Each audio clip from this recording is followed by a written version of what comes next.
GMR Shopping Mall grand opening on 10th September in Miapur.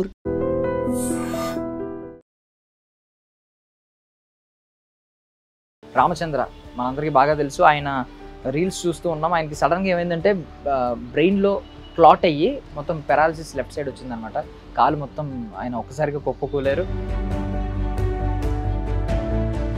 So Manchu Manoj గారు respond అయ్యి రావడం, just ఆయన ఒక మాట చెప్పడం, మాట సాయమే మీకు కొంత భరోసా ఇచ్చి ఉంటుంది. ఏదన్నా నాకు ఫోన్ చేయ, బీ స్ట్రాంగ్, సెట్ అయిపోతావు, మన ఇద్దరం కలిసి మళ్ళీ యాక్ట్ చేయాలి, మీకు తోడుగా ఉంటాను, కావాల్సి హెల్ప్ చేస్తాను మాట ఇచ్చారు. అది చాలా బలాన్ని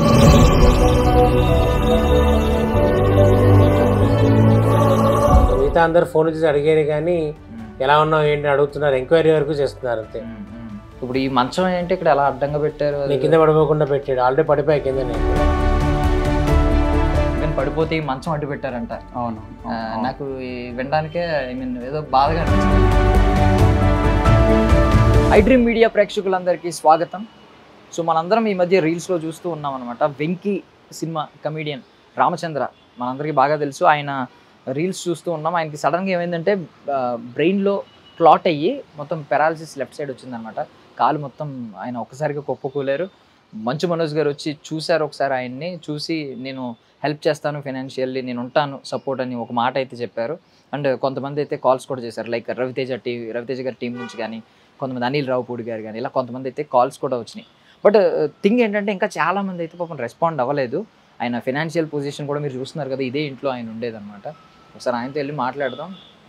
సినిమా వాళ్ళంటే లక్షలు కోట్లు సంపాదించుకుంటారు అని చాలామంది అనుకుంటారు. ఆయన సుమారు 150కి పైగా సినిమాల్లో నటించారు. బట్ సిచ్యువేషన్ అంటే చాలా బ్యాడ్గా ఉందన్నమాట. ఒకసారి వెళ్ళి ఆయనతో మాట్లాడదాం, కలుద్దాం. అన్న నమస్తే. అన్న నమస్తే. ఏంటి ఇప్పుడు ఏమన్నా ఇంప్రూవ్మెంట్ కనిపించిందా మీకు? ఇంప్రూవ్మెంట్ అంటే 1 month అయింది, కరెక్ట్గా మెడిసిన్స్ వాడుతున్నాయి. చూడాలి, డాక్టర్ దగ్గరికి వెళ్ళాలి. వెళ్తే ఆయన ఏమంటాడో తెలియదు. ఎందుకంటే ఇంప్రూవ్మెంట్ అనేది లోపల బ్రెయిన్లో క్లాట్ కరిగిందా లేదా అనేది ఇంప్రూవ్మెంట్ తెలియదు అని చెప్తే కానీ తెలియదు మనకి. సో ఇక్కడ కాదు కానీ మెయిన్ అక్కడ ఇంటర్నల్గా తగ్గితే ఆల్మోస్ట్ అన్ని తగ్గితే కొంచెం బెటర్ అనేది మనం. సో మంచు మనోజ్ గారు రెస్పాండ్ అయ్యి రావడం, జస్ట్ ఆయన ఒక మాట చెప్పడం, మాట సాయమే మీకు కొంత భరోసా ఇచ్చి ఉంటుంది. చాలా భరోసా వచ్చింది. బ్రదర్ నేను మీకు తోడుగా ఉంటాను, కావాల్సి హెల్ప్ చేస్తాను మాట ఇచ్చారు. అది చాలా బలాన్ని ఇచ్చింది నాకు. సో ఇంకా ఇండస్ట్రీ నుంచి ఎవరన్నా రెస్పాండ్ అయ్యారా? ఇప్పుడు మీరు 150కి పైగా ఇండస్ట్రీ నుంచి అంటే నాకు రవితేజ గారు రెస్పాండ్ అయ్యారు, అనిల్ రావుపూడి గారు రెస్పాండ్ అయ్యారు, రాజీవ్ కనగల్ గారు రెస్పాండ్ అయ్యారు.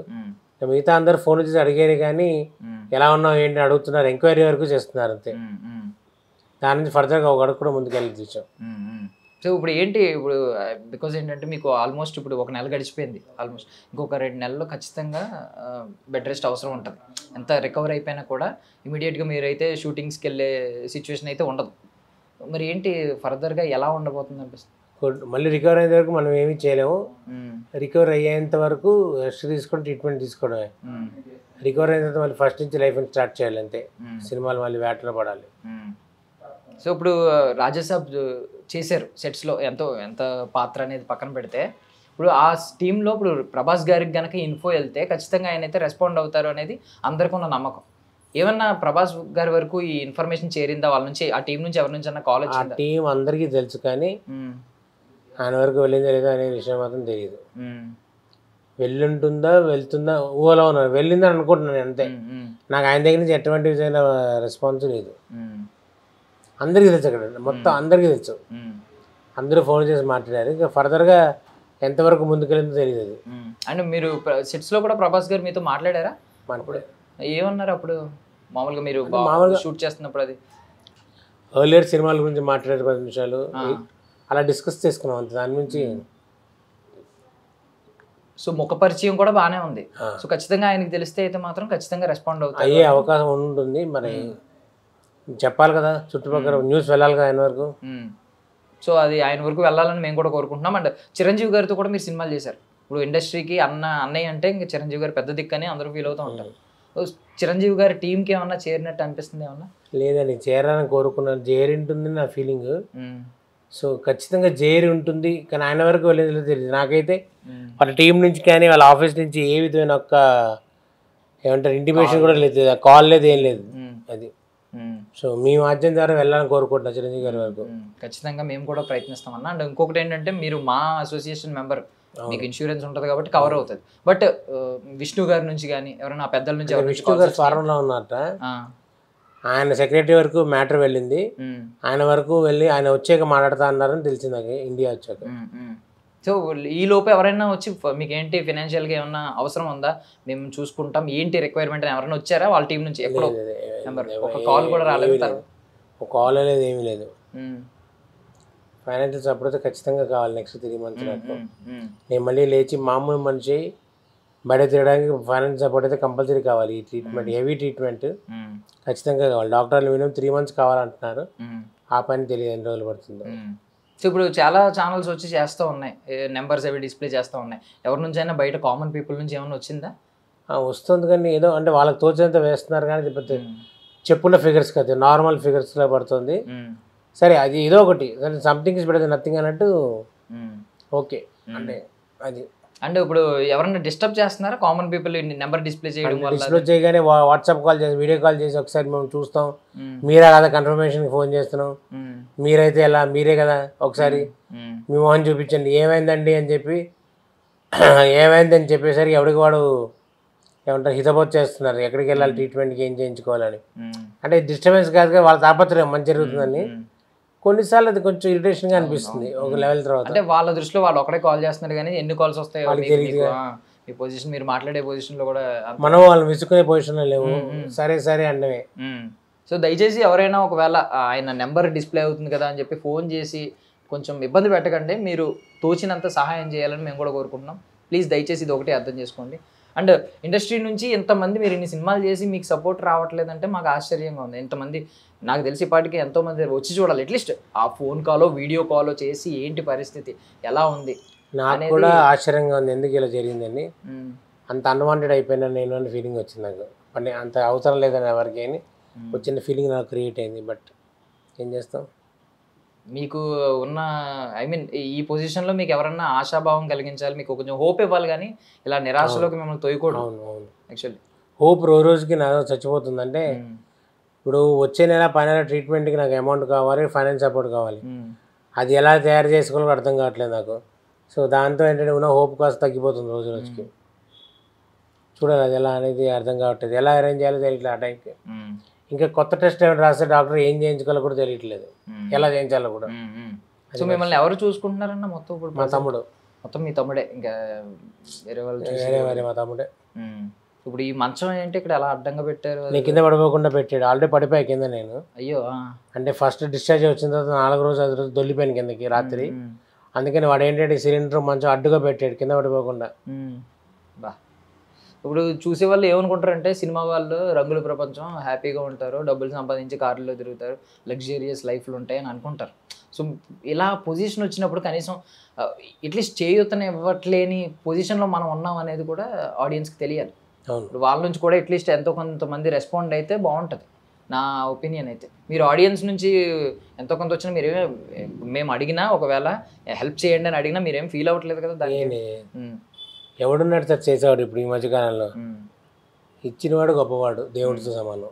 అది పోనీ అట్లీస్ట్ ఎవరొకరు మాట్లాడి సినిమాలు వచ్చేద్దు కానీ దీని తర్వాత అయినా ఇమీడియట్గా మీరు రికవర్ అయిన తర్వాత అయినా ఇమీడియట్గా మళ్ళీ మీరు సినిమాల వేటలో పడాలి, జీవనం కొనసాగాలంటే. అది కూడా ఇమీడియట్గా వస్తాయో లేదో అవకాశాలు కూడా తెలియదు. ఈ గ్యాప్ రాలేదు లేదు. మా అసోసియేషన్ నుంచి ఒక భరోసా ఇవ్వకపోవడం మనకు రీజన్ ఏంటి నాకు అర్థం కావట్లేదు. మీరు మళ్ళీ ఏమైనా కాంటాక్ట్ అవ్వడానికి ట్రై చేశారా? నేను పర్సనల్గా ఫోన్ చేసి మరి ఇన్ఫార్మ్ చేశాను, ఏమంటే నాకు ఇలా జరిగింది, ఇది పరిస్థితి, సరే సార్ జాగ్రత్తగా రెస్ట్ తీసుకోండి అని చెప్పారు. అక్కడ అంటే ఫలానా అని కాదు కానీ అక్కడి నుంచి నాకు రిప్లై అదే వచ్చింది. అంటే అట్లీస్ట్ ఈసీ మెంబర్స్కి ఎవరికైనా ఇన్ఫార్మ్ చేసినా అట్లీస్ట్ రెస్పాండ్ ఏదైనా వచ్చేదేమో బహుశా. అది ఇది గ్రౌండ్ లెవెల్లో ఉన్న ఎంప్లాయీస్ చేసే మిస్టేక్, అంటే పైదాకా తీసుకెళ్ళట్లేదేమో అనేది కూడా డౌట్, మనకు తెలియదు, ఏదైనా అవ్వచ్చు. కాకపోతే తెలిస్తే మాత్రం ఖచ్చితంగా వాళ్ళు రెస్పాండ్ అవ్వకపోతే ఇంకప్పుడు లాస్ట్ టైం మా ఎలక్షన్స్కి ఎంత హంగామా జరిగిందో మనందరికీ తెలుసు. అంటే మేము ఎంత చేస్తాం మా మెంబర్స్కి ఎంత సపోర్ట్ చేస్తామని చెప్పి ఒక్కొక్కరు ప్రగల్భాలు పలికారు, మామూలుగా కాదు. అవును, మరి ఇలాంటి టైంలో ఇలాంటి సిచ్యువేషన్లో రెస్పాండ్ అవ్వకపోవడం అనేది చాలా తప్పు నా దృష్టిలో. అయితే రెస్పాండ్ అవ్వాలి, అది ఎందుకు అనే దాన్ని నేను ఆలోచించలేకపోతున్నాను, నా బుర్ర నాకు పనిచేయట్లేదు దానికి. అర్థం కాదు ఎంత ఆలోచించే రీజనింగ్ నాకు తట్టట్లే మైండ్కి. సో మిగిలిన ఆల్మోస్ట్ నాకు తెలిసి మీరు అందరు హీరోలతో కూడా నటించారు. అయిపోయింది అందరితో అయిపోయింది. సో ఫిజియోథెరపీ డాక్టర్ ఏమంటున్నారన్న? ఫిజియోథెరపీకి ఒక 3-4 వారాలు అవుతుంది దగ్గరగా. బాగానే రెస్పాండ్ అవుతున్నారండి మీరు, కొంచెం ఈజీ అవుతుంది లెగ్ అంతా. సో నెమ్మదిగా 2-3 నెలలు అయితే మీరు కొంచెం ఫ్రీగా మీరు నడగలుగుతారన్నారు. నడిచే ముందు ఫస్ట్ నాకు బలం రావాలి కూర్చోడానికి, అది ప్రయత్నం. మనోజ్ గారు అయితే ఆ రోజు మాట అన్నారు, అంటే నేను హెల్ప్ చేస్తానని చెప్పి ఉన్నానని చెప్పి చేశారు. ప్రెసెంట్ అయితే ప్రస్తుతానికి ఏం రాలేదు, కానీ ఆ టీం ఏదో మళ్ళీ మమ్మల్ని నన్ను కన్సల్ట్ చేస్తామన్నారు. మరి అది ఇంకా తెలియదు మరి ఏంటనేది, అది కన్సల్ట్ అంటే ఏంటో అర్థం కాలేదు నాకు అక్కడ. ఇప్పుడు సిచ్యువేషన్ ఏంటన్నా, ఇప్పుడు ఫిజియోథెరపీ వస్తారు, ఆయన ఛార్జెస్ ఆయనకు ఉంటాయి, ఇవ్వాలి. మళ్ళీ డాక్టర్ దగ్గరికి ఇప్పుడు 1 month అవుతుంది కాబట్టి రివ్యూకి వెళ్ళాలి. రివ్యూకి వెళ్ళిన తర్వాత కొత్త టెస్టులు ఇవన్నీ ఉంటాయి ప్రాబ్లం. మరి ఏంటి వీటన్నిటికీ ఫైనాన్షియల్లీ ఇప్పుడు బాగానే ఉన్నారా? అంటే ఏదో ఫైనాన్షియల్గా అందరూ, కొంతమంది నాకు తెలిసిన వాళ్ళు అవ్వచ్చు, నా ఫ్రెండ్స్ అవ్వచ్చు, రిలేటివ్స్ అవ్వచ్చు, సపోర్ట్ చేసినంత పక్కకు పెట్టి అందులోంచే తీసి నేను మొదలు పొదుపుగా వాడుతున్నాము. సో అదే హెల్ప్ అవ్వాలి రేపు పొద్దున. ఈ లోపల వేరే ఎవరైనా హెల్ప్ చేస్తే అది నాకు బాగా బలం అవుతుంది. అది అంటే ఇంకొకటి ఏంటంటే, మనకి ఉపాసన గారి గురించి ఎక్కువ వింటున్నావు. అపోలో హాస్పిటల్లో ఏది వచ్చినా సినిమా వాళ్ళు అని తెలిస్తే జాయిన్ అయితే ఆవిడ బిల్లు వద్దు అని చెప్పి 0 బిల్ పంపిస్తున్నారంట, ఆల్రెడీ పెయిడ్ అని చెప్పి. అంటే ఆవిడ పర్సనల్లీ పెయిడ్ చేసి చాలా స్టోరీలు అన్నాను నేను ఎలాగ. సో ఇది ఒకవేళ చరణ్ గారితో మీరు సినిమా చేయకపోయినప్పటికీ చిరంజీవి గారితో మీరు చాలా సినిమాలు చేశారు. సో ఇది ఉపాసన గారి వరకు వెళ్తే అపోలో హాస్పిటల్లోనే ఫుల్ ట్రీట్మెంట్ ఇచ్చి ఇలాంటి సిచ్యువేషన్ కూడా ఉంటుంది మనకి. అలా జరిగితే నాకు ఇంకా హ్యాపీ, ఎందుకంటే తొందరగా రికవరీ ఉంటుంది కదా, దానిలో తొందరగా లేచి పని చేసుకోవచ్చు, తిరగచ్చు, నా పని నేను చేసుకోవచ్చు. ఖచ్చితంగా ఇది ఉపాసన గారి వరకు చేరాలి, అపోలో హాస్పిటల్స్ యాజమాన్యం వరకు చేరాలని మేము కూడా ఐ డ్రీమ్ తరపు నుంచి కోరుకుంటున్నాం. ఒకసారి మీ తమ్ముడితో మాట్లాడతాం. సో యాక్టర్ రామచంద్ర గారి తమ్ముడు అనమాట ఈయన. ఈయనతో ఒకసారి మాట్లాడదాం. ఈయనే మొత్తం చూసుకుంటుంది. అన్న నమస్తే. సో ఏంటన్నా, ఇప్పుడు నార్మల్గా సినిమా వాళ్ళు అంటే బాగానే ఉంటుంది, బయట చూసేవాడికి ఏం తెలియదు కదా. ఇప్పుడు మీరు దగ్గర నుండి చూసుకోవాల్సిన సిచ్యువేషన్ ఉంది. ఈవెన్ పడిపోతే మంచం అడ్డు పెట్టారంట. నాకు వినడానికే ఏదో బాధగా అనిపించింది. ఒక తమ్ముడిగా మీకు ఏమనిపించింది అసలు ఇలాంటి సిచ్యువేషన్ అన్నకి రావడం? ఒక మంచి యాక్టర్ అనిపించుకున్న అన్న, 150కి పైగా సినిమాలు చేసిన అన్న. అంటే ఇది ఎక్స్పెక్ట్ చేయలేదండి తన లైఫ్లో ఎప్పుడైతే తనే ఎక్స్పెక్ట్ చేయలేదు. తనకన్నా మేము యాజ్ ఎ ఫ్యామిలీ మెంబర్స్ మేము ఇంకా అసలు ఎక్స్పెక్ట్ చేయలేదు. దానికి ఇలా జరుగుతుందని ఎక్స్పెక్ట్ చేయలేదు. 3 years బ్యాక్ కొంచెం బ్రెయిన్ ప్రాబ్లమ్ వస్తుందని ఎక్స్పెక్ట్ చేయలేదు. 3 years తర్వాత ఇప్పుడు ఇది ఇలా వస్తుందని ఎక్స్పెక్ట్ చేయలేదు. ఎవరు అనుకోలేదు అసలు ఇది. సో ఇండస్ట్రీ అంటేనే అప్స్ అండ్ డౌన్స్ ఉంటాయి, అన్నీ ఉంటే కామన్ కానీ, బట్ అన్నీ చూసుకుంటూ ఉండేవాడు తను. కానీ ఇలా ఈ స్టేజ్లో ఉంటారని అనే అది అంటే ఇప్పుడు స్టార్ హీరోలకి కోట్లాది మంది, లక్షలాది మంది అభిమానులు ఉంటారు. వాళ్ళ గురించి అంటే రకరకాల స్టోరీలు వింటూ ఉంటాం గొప్పగా. సో మీరు కూడా వినే ఉంటారు, అవుట్ సైడర్గా మీరు వినే ఉంటారు. సో ఇప్పుడు అన్నకి ఇలాంటి పొజిషన్ వచ్చినప్పుడు ఎవరో పెద్దగా రెస్పాండ్ అవ్వకపోవడం, ఒక మనోజ్ గారు మాత్రం రావడం, మిగిలిన వాళ్ళు కొంతమంది కాల్స్ చేయడం, ఇది చూసినప్పుడు ఏమనిపించింది? అదేంటి ఇండస్ట్రీ నుంచి ఎవరు రాకపోవడం ఏంటని మీకు ఏమనిపించలేదు? అదేం లేదండి, ఎందుకంటే రాలేకపోయారు అనేది వాళ్ళ టైమింగ్ బట్టి ఉంటుంది. అంటే వాళ్ళ కుదరకపోవచ్చు, కంపల్సరీ రావాలని లేదు కదా. అట్లీస్ట్ ఏదో విధంగా మరి మాట్లాడకపోయినా ఓకే, ఏదో విధంగా ఏంటంటే ఓకే వాళ్ళకి న్యూస్ వెళ్తే చాలు. పలానా ఆర్టిస్ట్ ఉన్నవారు రామచంద్ర అని ఇండస్ట్రీలో ఉన్నారు, అతనికి ఇలా ప్రాబ్లం ఏంటి, ఇలా జరిగింది, అన్ఎక్స్పెక్టెడ్గా జరిగింది అని చాలు, అందరికీ స్ప్రెడ్ అయిపోతుంది. రాలేదని ఎప్పుడు అది బాధ ఏం లేదు, రాలేదని లక్కీగా మనోజ్ గారు వచ్చారు అంతే. వేరే వాళ్ళు రాకపోయినా అదేం లేదు. వస్తే ఏంటంటే ఒక ధైర్యం వచ్చేది, ఎందుకంటే ధైర్యంగా అనమాట. కొంతమంది రాలేకపోయిన వాళ్ళు ఫోన్లో మాట్లాడినా ధైర్యంగానే ఉంటుంది.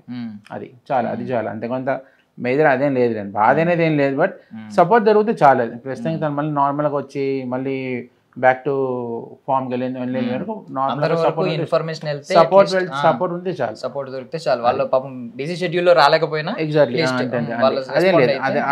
అదేం లేదు రాలేకపోయినా బాధ ఏం లేదు, కానీ ఇదే ఉంటే చాలు, సపోర్ట్ ఉంటే చాలు నాకు. సో బేసికల్లీ ఇప్పుడు అన్న ఏమి ఇక్కడ లక్షలు వెనకేసుకుని కోట్లు వెనకేసుకోలేదు. సో మీకు ఇప్పుడు అర్థమవుతుంది, బికాజ్ మీరే ఏమన్నా తీసుకురావాలన్నా, మెడిసిన్ తీసుకురావాలన్నా, తీసుకురావాలన్నా ఎంత అవుతుంది ఖర్చు, అసలు ఏంటి పొజిషన్ ఏంటి అనేది అర్థమవుతుంది. ఏంటి ఇప్పుడు ప్రజెంట్ ఏంటి పొజిషన్ ఏం లేదండి. ఎవ్రీ మంత్ దాదాపు 50-60 ఖర్చు కంపల్సరీ ఉంటుంది మినిమంగా. ఇది ఇంకా స్టార్టింగ్ స్టేజ్, 1 month అయ్యింది, ఇంకా కపుల్ ఆఫ్ మంత్స్ చెప్పారు డాక్టరు. కపుల్ ఆఫ్ మంత్స్ అయితే ట్రీట్మెంట్ మంచిగా అవుతుంది అంటే కాస్ట్ తగ్గుతుంది, లేదంటే మళ్ళీ కాస్ట్ పెరుగుతుంది. సో ఫైనల్గా నార్మల్గా తిరిగేంత వరకు, వచ్చేంత వరకు ఎన్ని మంత్స్ పడుతుందో తెలియదు, ఎంత కాస్ట్ అవుతుందో తెలియదు, మొత్తం ఒక క్వశ్చన్ మార్క్ అనమాట. సో దానికి సైకలాజికల్గా మెంటల్గా ప్రిపేర్ అయి ఉండాలి. ప్రిపేర్ ఉండాలని దాని వెనకాల ఆర్థికంగా సహాయం ఉండాలి, డబ్బు ఉంటేనే మూమెంట్ అవ్వచ్చు. అది ఇంపార్టెంట్, ఇప్పుడు అది కావాలన్నమాట. ఇప్పుడు ఇది ఇంత అవుతానికి మన ఒక ఐడియా ఉంటే వెళ్ళిపోతారు, ఎవరైనా డీల్ చేసుకుంటారు. ఇప్పుడు అలా కాదు కదా, ఎప్పుడు ఎలా అవుతున్న పొజిషన్ తెలియదు. బికాస్ తనకి చేతి ఖాళీ కంటే బ్రెయిన్ దగ్గర ఉంది క్లాట్. సో అది తెలియదు మనకి, సిచ్యువేషన్ తెలియదు కదా, హెల్త్ పాయింట్. అది ఆ కన్ఫ్యూజన్ ఉండకూడదు మాకు, అనగా సాయం అనమాట. ఏదైనా ఉంటే కనుక సో దట్ ఏదైనా ఎమర్జెన్సీ ఉన్నా కూడా కొంచెం ఇమీడియట్గా రెస్పాండ్ అవుతున్నా కదా, ఉంటుంది కదా చేతిలో అనేది, అది కావాలంటే. యాక్చువల్లీ ఆయన ఒక కామెడీ ఆర్టిస్ట్, ఎంతో మందిని నవ్వించారు. బట్ థింగ్ ఏంటంటే ఇప్పుడు ఆయనకి బ్రెయిన్లో సమస్య కాబట్టి మాక్సిమం ఆయన నవ్వుతూ ఉండేలా చూసుకోవడం మంచిది. ఎగ్జాక్ట్, ఆయన స్ట్రెస్ ఫీల్ అవ్వకూడదు, ఏంటి నా పొజిషన్ అని ఆయన అసలు నిరాశలోకి వెళ్ళకూడదు ఇప్పుడు. సో మీరు దగ్గరుండి అయితే మీ అన్న కాబట్టి మీకు ఉంటది ఎంతైనా రామలక్ష్మణులాగా, ఎవరికాళ్ళకి అన్నదమ్ములంటే ప్రేమ ఉంటుంది, మీరు దగ్గరుండి చూసుకుంటున్నారు. కానీ మీరు మీ పనులన్నీ వదులుకుని కూడా ఉండాల్సి వస్తుంది ఇక్కడ. అనే సిచ్యువేషన్ అలా ఉంది కదా సార్, ఇప్పుడు సిచ్యువేషన్ అలాగే ఉంది. ఎందుకంటే ఇప్పుడు తను ఒక్కనే వదిలి వెళ్ళిపోవాలంటే సిచ్యువేషన్ లేదు నాకు. ఎందుకంటే ఇప్పుడు తను ఇప్పుడు నార్మల్గా లేచి తిరుగుతున్నారు మనిషి, హెల్త్ బాగాలేదు అనుకుంటే వేరు. బెడ్ పైన లేవలేని పరిస్థితిలో ఉన్నప్పుడు ఏదైనా కావాలన్నా ఎవరు ఉంటారు వెంటనే, అది కుదరదు. సో అది యాక్సెప్ట్ లేదు. అందుకే నేనే చూసుకుంటున్నా, నేనే చేస్తున్నాను. సరే ఎవరైనా అడిగారు అనుకోని, ఎవరైనా వచ్చి హెల్ప్ చేస్తారేమో, చేయలేని కాదు. కానీ వాళ్ళు మనీ కూడా సాయం కూడా అడుగుతున్నారు, వాళ్ళకి వెళ్ళిపోవచ్చు చేయాలంటే. ఇప్పుడు ఎవరైనా పెట్టినా టేక్ కేర్ పెట్టినా వాళ్ళు మనీ పే చేయాలి. మేమే మనీ రిక్వెస్ట్ చేస్తున్నప్పుడు వాళ్ళకి పే చేసే సిచ్యువేషన్ లేదు, అది కాదు. అందుకనే మేము పెట్టుకోలేదు ఆలోచన. అది నీకు సొంతంగా ఏదైనా ఎంతైతే అంతే మనమే చేసుకుందాం, మనమే పనిని మనమే లేవాల్సి మనమే లేవాలి కదా అని, అంతే. అన్న బాగానే ఉన్నారు, స్ట్రాంగ్ గానే ఉంటున్నారు, నవ్వుతూ బాగానే, మీరు అలాగే చూసుకుంటున్నారా? ఉంటున్నారు పాపం, బలవంతంగా ఉంటున్నారు, అది అర్థమవుతున్నారు. బయటకు ఉంటున్నారు అలాగే, లోపల ఉంటుంది పెయిన్ అయితే ఉంటుంది కదండి, పెయిన్ అది. కానీ తనేమి ఫ్రీగా లేరు, కానీ అదే అనిపిస్తున్నారు అంతే. ఒకటి ఇప్పుడు చేసే వాళ్ళకి నాకు ఆధారపడకూడదు అనుకుంటే తను ధైర్యంగా ఉండాలి. కరెక్ట్. సో ఆ రకంగా నన్ను కొంచెం మోటివేట్ చేస్తున్నారు. నేను ఆధారపడిపోతే ఆబ్వియస్లీ ఇంక పని జరగదు, రెగ్యులర్ ప్రాసెస్ ఇంట్లో జరగదు, ఏమీ జరగదు, అది అంతే. So being an out cider, మీకు ఇప్పుడు ఇండస్ట్రీ గురించి అంత గొప్పగా విన్నారు కాబట్టి ఇప్పుడు వచ్చి సహాయం చేస్తే మీకు కూడా నమ్మకం ఉంటుంది, సపోర్ట్ ఉంటుంది. సపోర్ట్ నమ్మకం అంటే నమ్మకం అంటే తెలుసు కదా, అప్పుడు ఎవరైనా కష్టాలు ఉన్నప్పుడు ఇండస్ట్రీ ముందుకు వచ్చి సహాయం చేస్తున్న నేను చూస్తూ ఉంటాను, విన్నాను, తెలుసు అనమాట. కానీ ఇదే సహాయం అని మా ఇంటి వరకు వస్తే నేను ఎక్స్పెక్ట్ చేయలేదు. సో వచ్చినప్పుడు ఏంటంటే కొంచెం ఎక్స్పెక్టేషన్ ఉంటుంది, ఏదైనా అలాగే వస్తారేమో, చేస్తే మాకు కలిసి వస్తాం కదా అని, అంతే, వేరేది లేదు, అంతే, వేరే ఆలోచన లేదనమాట. అంటే ఫోర్స్ చేయకూడదు ఎవరిని, ఎవరైనా ఇష్టంగా కష్టంగా వస్తే అది సెట్ కాదు, అది నా పాయింట్.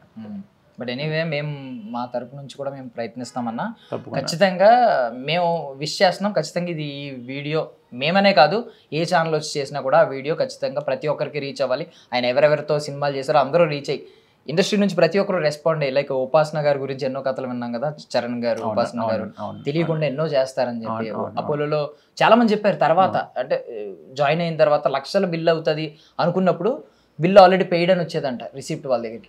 సో ఇలాంటి కథలు విన్నాం. ఆ కథలో మన విషయంలో నిజం అవ్వాలి, ఎవరొకరు రెస్పాండ్ అవ్వాలని మేము కూడా కోరుకుంటున్నాం అన్న. థ్యాంక్స్ అండి, thank you very much. Thank you అన్న. Thank you.